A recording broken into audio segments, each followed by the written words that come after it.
Et donc, bonjour à tous, bonjour et rebonjour à tous, pour cette cérémonie des remises des prix. Donc, vous avez vu tout à l'heure les pitchs de tous les nominés, les 11 nominés de ces Awards 2024. Et nous allons maintenant remettre les prix. Et pour ce faire, je vais d'abord appeler Julie Voyer, directrice du CEFIC, Jean-Marc Giraud, président de Cosmed, pour nous dire un petit mot sur cette édition du CEFIC. Alors Julie, directrice du salon. Vous m'entendez? Oui. Je me suis surprise moi-même. Que penser de cette deuxième édition du CEFIC voilà, avec la proximité de Proxindus, justement. C'est pas mal comme jeu de mots. Mais bonsoir à tous. Déjà, un immense merci de la reconnaissance, parce que, vous le savez, un événement, c'est un temps long. C'est tout ce temps dans lequel on cherche à valoriser l'effort d'une filière qui est faite tout au long de l'année, au quotidien. Je regarde Jean-Marc, parce que sans Jean-Marc, on n'aurait pas pu donner vie au CEFIC. Nous, on a cette chance, c'est que l'industrie, c'est notre métier, c'est notre passion tous les jours. On crée des événements toute l'année. On crée à peu près 12 événements par an et on a 1 million de contacts dans l'industrie. Donc, autant vous dire que les rencontres, ça nous parle. Mais ce qui fait sens dans mon métier, c'est quand à un moment donné, on peut s'allier, on peut s'associer, on peut créer des partenariats et on peut faire en sorte que chacun mette le meilleur et son excellence au service de l'autre. Et ça, j'ai réussi à le faire avec Jean-Marc, avec Olivia, avec Elsa, avec toute l'équipe de Cosmed. En particulier sur le projet du CEFIC, puisque l'objectif, c'était de créer la toute petite sœur du CFIA, donc le carrefour des fournisseurs de l'industrie agroalimentaire. On s'est dit, à Rennes, c'est la grande messe, c'est la Bretagne, bien évidemment, mais pourquoi en région Centre-Val de Loire, là où en effet la filière cosmétique résonne. Associé avec notre partenaire Cosmed, on ne retenterait pas l'aventure et on ne referait pas une deuxième édition. Et on l'a fait, c'est un travail vraiment d'association et de collaboration au quotidien. Nos équipes sont toute l'année ensemble pour aller faire en sorte de faire remonter les contenus de fond, pour aller chercher les innovations, pour aller sur les enjeux, environnement, transition énergétique, transition aussi digitale, il y a des vrais sujets, accompagner la transformation des filières et être là pour être au cœur du business et au cœur des enjeux. Donc c'est ce qu'on essaye de faire toute l'année ensemble. C'est une deuxième édition, mais c'est à chaque fois un renouveau dans notre métier. Il faut toujours repartir de zéro. Et ce CV, on le remplit à chaque fois grâce à vous, grâce à votre contenu, grâce à votre engagement. Parce qu'on aime à le dire, mais je pense qu'il faudra qu'on le rappelle de plus en plus. Notre job, c'est un tiers, un tiers, un tiers. L'organisateur fait un tiers du job, l'exposant fait un tiers du job, les réseaux et les partenaires font un tiers du job. C'est comme ça qu'on réussit une recette gagnante. Donc voilà, CEFIC, c'est une centaine d'acteurs aujourd'hui, mélangés avec un Proxindus. On a quasiment 200 exposants qui sont présents.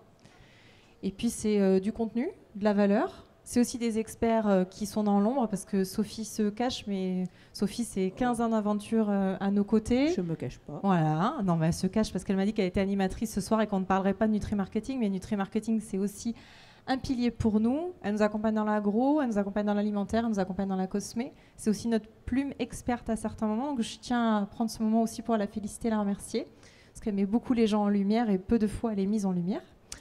Donc voilà, merci. Merci. J'ai pas dit tout ce que tu voulais, mais peut-être que tu vas me remettre sur le fil. Non, je voulais parler de cette édition et notamment de cette édition au niveau des awards, parce qu'on a quand même une magnifique édition de ce côté-là. Oui, je voulais aussi vous remercier du coup, parce que ce qui fait la valeur ajoutée d'un événement, c'est aussi cette capacité à faire la veille techno et la veille de l'innovation. Et il y a à peu près un quart des exposants qui ont joué le jeu, qui se sont dit, bah oui, on fait un événement pour raconter une histoire, pour valoriser nos savoir-faire, valoriser nos produits, et puis toujours donner envie pour faire avancer aussi la belle filière qui est la filière cosmétique. Donc c'est important, c'est central, et c'est aussi ce qui fait le noyau, et c'est ce qui fait le levier et l'intérêt pour un visiteur quand il vient sur un salon professionnel. Donc sans vous, sans votre créativité, sans votre talent et sans votre innovation, on n'existe pas. Donc c'est un petit clin d'œil, et j'espère que derrière vous continuerez à semer la poussière de créativité au travers de ces trophées. Et voilà, j'ai assez parlé, je crois. Je suis trop bavarde. Merci beaucoup, Julie. Je me tourne vers Jean-Marc. Je peux que commencer par remercier Julie et toute son équipe pour son efficacité déjà, et puis pour sa confiance, parce que c'est pas évident de lancer un nouveau salon. C'est vraiment une prise de risque très importante, surtout pour l'organisateur que représente GL Events. Merci Jean-Marc, et donc, puis bravo à tous. Vraiment, c'est très sympa. Alors pourquoi on continue cette aventure et on espère qu'elle va continuer longtemps. Déjà parce que cette thématique des transitions, mais j'ai appris ce matin qu'il fallait parler de transformation environnementale. Ça agit à tous les niveaux, de la matière première jusqu'au produit fini, en passant par l'emballage, par les outils de nos métiers. Ça touche tout le monde, cette transformation environnementale, transformation écologique. Donc avec nos 1030 adhérents, on avait des raisons de les inciter à continuer à s'engager dans cette démarche. Et je suis quand même très heureux, ça va paraître contradictoire, parce que je connais un peu le résultat, qu'une partie des nominés ne soit pas adhérents de Cosmed. Ça peut vous paraître paradoxal, mais le contraire aurait été suspect. Pas encore. Pas encore adhérents. Bonne remarque. Merci.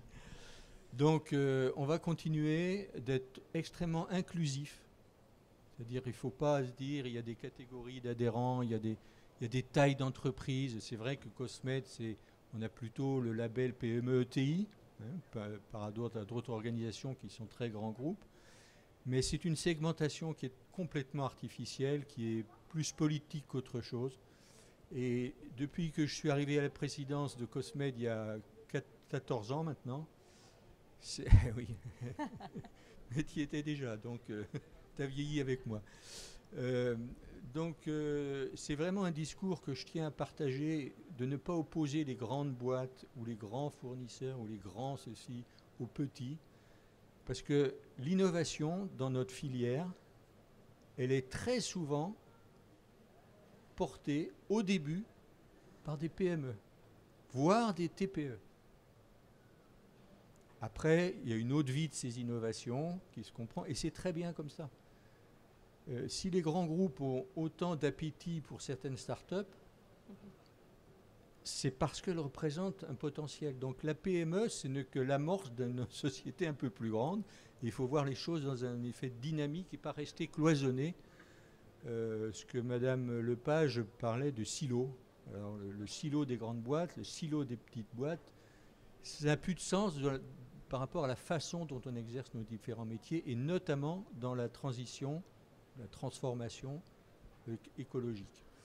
Donc nous allons continuer. Vous avez remarqué aussi que le travail de Cosmed, il y a un gros travail sur les affaires réglementaires et que nous avons inclus depuis 4 ans la thématique des réglementations environnementales, parce que vous, entrepreneurs, vous en avez besoin de ce décryptage, de cet accompagnement. Donc vous pourrez compter sur nous pour toutes les questions de perturbations endocriniennes, de PFAS, tout ce qu'il y a, pas forcément à défendre, mais en tout cas pour lequel il faut amorcer une transformation. Donc merci à nouveau Julie, puis merci à vous tous de vous être prêtés au jeu. Et donc je laisse la parole à... On place aux gagnants. Aux gagnants maintenant. Oui, on va découvrir les gagnants bien sûr, mais je vais d'abord appeler Luc Magnani pour qu'il nous parle un petit peu du jury. Merci. Bonsoir. Ouais, de ce côté. Donc, je suis directeur industriel à la société Naos, qui fabrique essentiellement des grosses marques comme Bioderma. Et lors du jury, en fait, on avait des TPE, des entreprises plus grandes et un panel d'experts avec des personnes qui ont fondé leur entreprise, des personnes plutôt en charge de la RSE, d'autres personnes en charge des ingrédients, parce que lorsqu'on nous a proposé de devenir jury, c'était un peu compliqué individuellement de se dire comment juger une partie dont on ne maîtrise pas l'intégralité de la filière. Et en fait, c'était très agréable de travailler parce qu'il y a eu beaucoup d'écoute. On a challengé certains des participants pour avoir de plus d'informations. De temps en temps, ça a été animé parce que les experts sont des fois pas tout à fait alignés. Mais en tout cas, il ne faut pas tout raconter non plus. Hein. Mais en tout cas, on était ravis de pouvoir distribuer ces prix à l'unanimité. Et donc, encore bravo à toutes les sociétés qui ont concouru. Parce que même si elles n'ont pas été gagnantes ce coup-ci, je suppose qu'elles vont gagner beaucoup dans le futur. Et encore merci à elles. Oui, puis on n'hésitera pas à les mettre en avant dans tous les supports qu'on pourra pour les mettre en avant. Alors, on va passer donc 4 catégories cette année pour les awards: fourniture et équipement industriel, solutions et services nouvelle génération, packaging et emballage d'avenir et ingrédients à valeur ajoutée environnementale et sociale. Et donc, Luc, tu restes avec nous pour remettre le premier dans la catégorie solutions et services nouvelle génération. Je vais inviter Audrey Leboec, pharmacienne responsable qualité d'Héliosciences.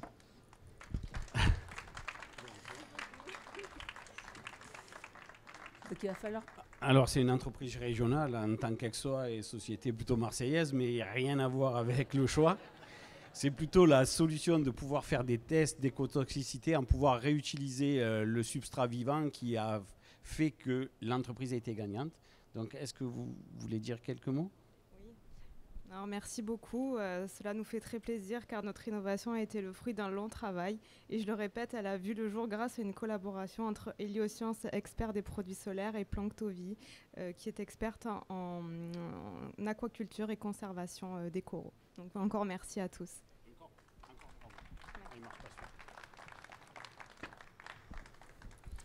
Merci beaucoup, Luc. Donc je vais appeler Rémi Camus, aventurier explorateur français. Exactement. Pour remettre le deuxième Awards, donc dans la catégorie ingrédients à valeur ajoutée environnementale et sociale. Et là, j'invite de nouveau Adrien Cousy, fondateur de Pistil, pour son hydrolat concentré Cosmos Certified. Peut-être encore un mot. Merci. Bravo Adrien, bravo énormément. Et je voulais juste ajouter une chose. Je suis très attaché aux valeurs et je trouve qu'une entreprise qui est axée sur les valeurs, c'est quelque chose de très important. Et j'étais ravi, quand on m'a proposé différentes personnes, j'ai dit ça me convient parce que ça correspond à mes valeurs. Donc bravo. Merci beaucoup.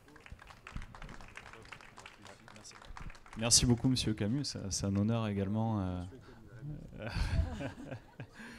Et merci au jury, un jury très bien choisi. Merci, Monsieur le Président. C'est vraiment un honneur d'être poussé en avant comme ça et j'espère que ça va porter Pistil un peu plus haut et on est tout à fait dans ce cadre-là de la TPE qui porte une innovation au service des grands en espérant que voilà, ça porte ses fruits. Et vraiment la RSE, donc comme ça a été senti par l'ensemble du jury, et j'ai même eu des contacts par ailleurs qui m'ont dit c'était super ce que vous avez porté. La RSE est au cœur de notre développement, donc on a quelque part la chance d'être petit et de placer la RSE au cœur et non de courir après, rattraper certaines choses. Et j'espère qu'on va arriver à développer encore de beaux projets dans l'avenir. Merci beaucoup. Merci à tous les deux. Je vais inviter maintenant... Ah oui, alors les photos. Je vais inviter...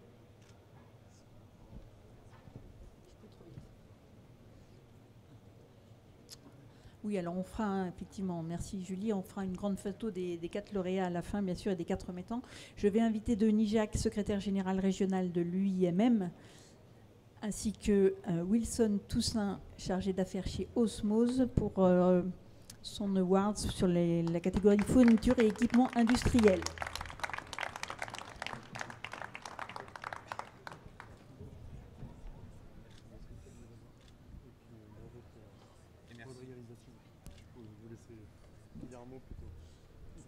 Donc merci beaucoup à toute l'organisation du salon, merci pardon. Ah. J'ai celui du suivant, désolé. Merci encore. Bon, j'en aurais pris 2, vous savez. Donc nous, on est situé dans les Alpes-Maritimes et ça nous fait un énorme plaisir de pouvoir venir ici dans la région Centre-Val de Loire. Certains nous connaissent assez pour notre empreinte dans notre région. On travaille plus particulièrement dans le secteur de la parfumerie et on est très heureux aujourd'hui de savoir qu'on a une place qui nous est offerte dans le milieu de la cosmétique et qu'on ne tardera pas d'accentuer notre développement dans cette filiale. Donc merci à toute la filiale cosmétique et au prochain rendez-vous. Merci beaucoup. Merci à tous les deux. La photo.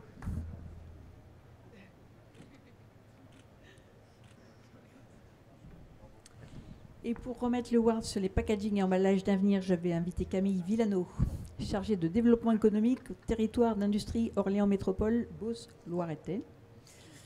Et je vais inviter Eric Dardenne, directeur de projet chez Advanced Track and Trace, pour recevoir. Cette idée. Merci. Donc le territoire d'industrie. Territoire d'industrie Orléans Métropole, Beauce-Loire-et-Tain, donc local de l'ETAP, est ravi du coup de vous accueillir ici. Et donc nous sommes ravis de voir toutes ces innovations qui continuent de fleurir partout en France et sur nos territoires aussi. Donc, bravo. Merci infiniment. Vraiment, on est très touchés, et d'autant que c'est une innovation particulière pour nous qui récompense le fruit de plusieurs années de travail orienté sur effectivement l'idée que nous ne devons pas changer les process industriels pour apporter des fonctionnalités innovantes sur les composants packaging. Voilà. Merci infiniment d'avoir récompensé ces années de travail. Donc on rappelle votre innovation sur le filigrane pour lutter contre la contrefaçon. La photo.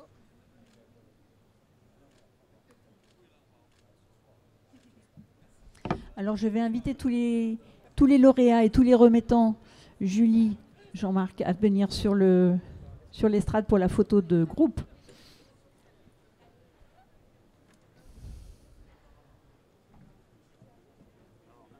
Est-ce qu'on a tout le monde? Non, on n'a pas tout le monde. Oui.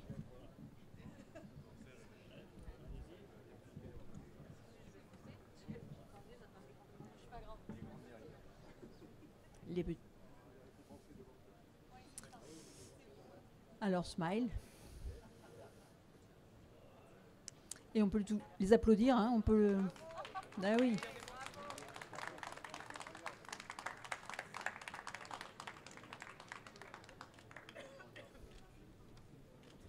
Le début de la gloire.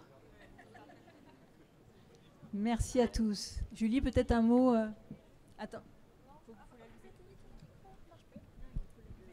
Ah, il faut l'allumer à chaque fois, pardon. Juste, histoire de finir dans un petit moment de convivialité, on a un cocktail qui vous attend, juste pour qu'on puisse continuer les échanges, le partage, le moment sous un ton plus festif. Et ça se déroule au niveau de la partie restauration sur le fond du hall. Et encore un grand merci, un grand bravo à vous. J'ai entendu beaucoup d'accents du sud, ça fait plaisir. On est nous-mêmes du sud-ouest, pas tout à fait du sud-est, désolé, mais en tout cas, merci encore et encore un grand bravo.